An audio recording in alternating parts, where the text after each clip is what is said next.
Mainit-init pa to, sir. Ha? Mainit-init pa. Mahilit pa. Gusto niyo mo talagang maitim na na?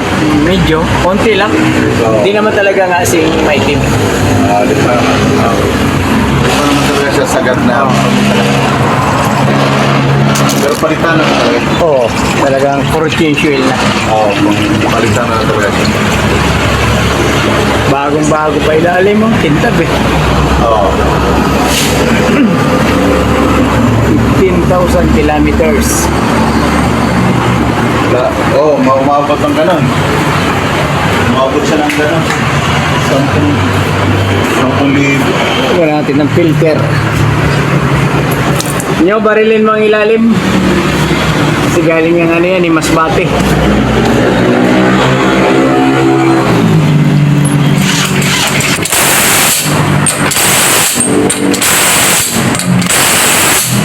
For check up. So, for check up, medyo under. Galing pa kasi ito ng malayong lugar.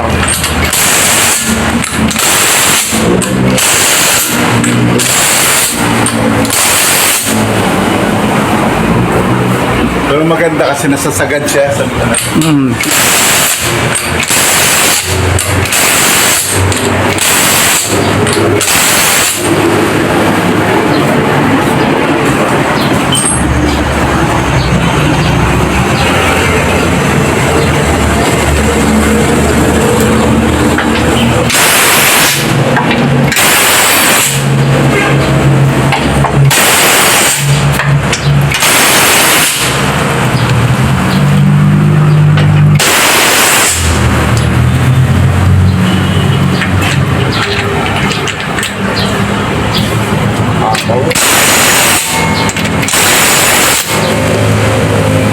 Ayos.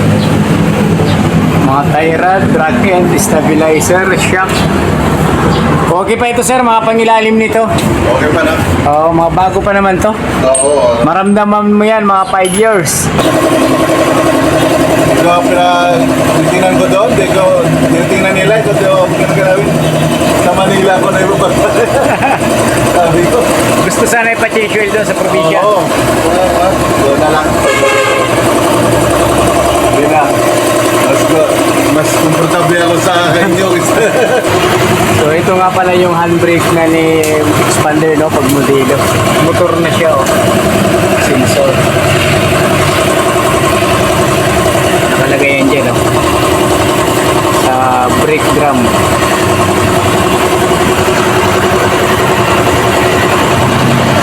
Reserva, bago pa. Motor na parang wiper motor.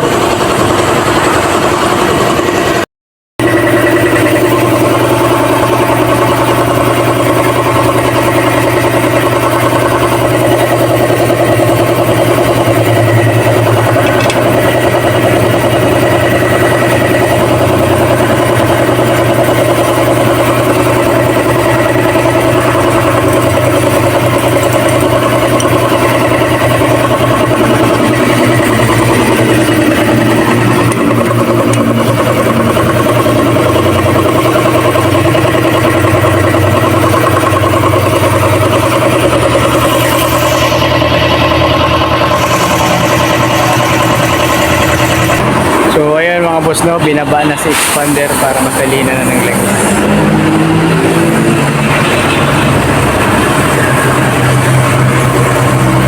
Bagong-bago pa to, 6 months pa lang, 15,000 kilometers yung tinatakbo.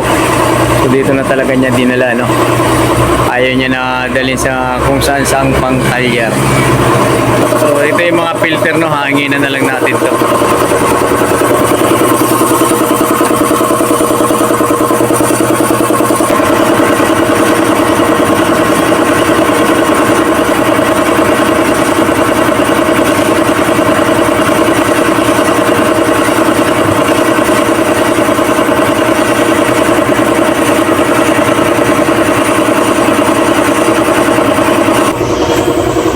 So ito ibabalik na natin yung cabin filter, no. maglalagay tayo dito para itama natin ng maayos. Yung itim, dito sa labas.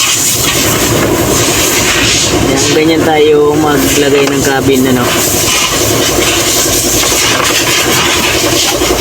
Para sa ganon, maganda pa rin yung buga ng hangin, no? Okay, ayos. Talagang ano, dapat every change oil, lilinisin natin ng cabin filter at saka air filter, no?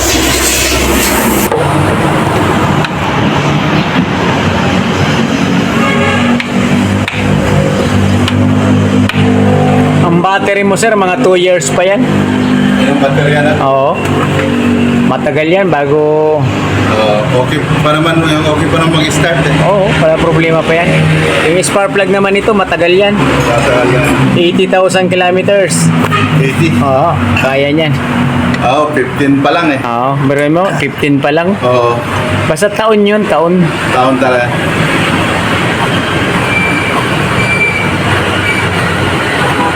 Maramdaman mo rin siguro sa pag-start eh, no? Tapos itong belt, matagal din yan. 50,000 kilometers. 50. Oo, yan. Medyo ano na yan. Malutong na ba?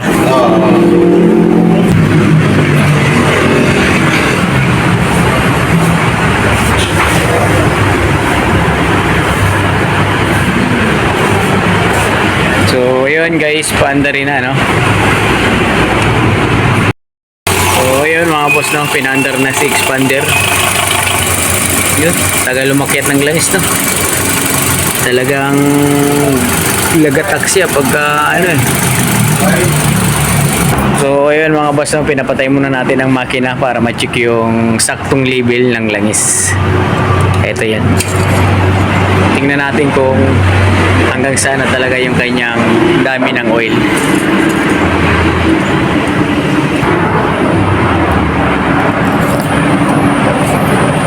Yan, tutusok nyo lang ng sagad yan na dipstick. Tapos makikita na natin kung hanggang saan yung dami ng langis. Yun, sakto.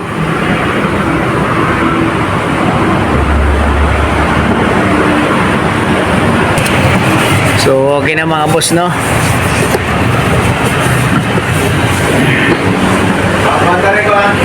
So, yun guys, natapos na natin yung Mitsubishi Expander for Q-Fuel, no? Tapos check up lahat. Yan. Paki-follow, like, and share na lang yung channel natin, Jess Mechanic. Yan mga boss. Shell, Centennial Road, Gawin, Cavite.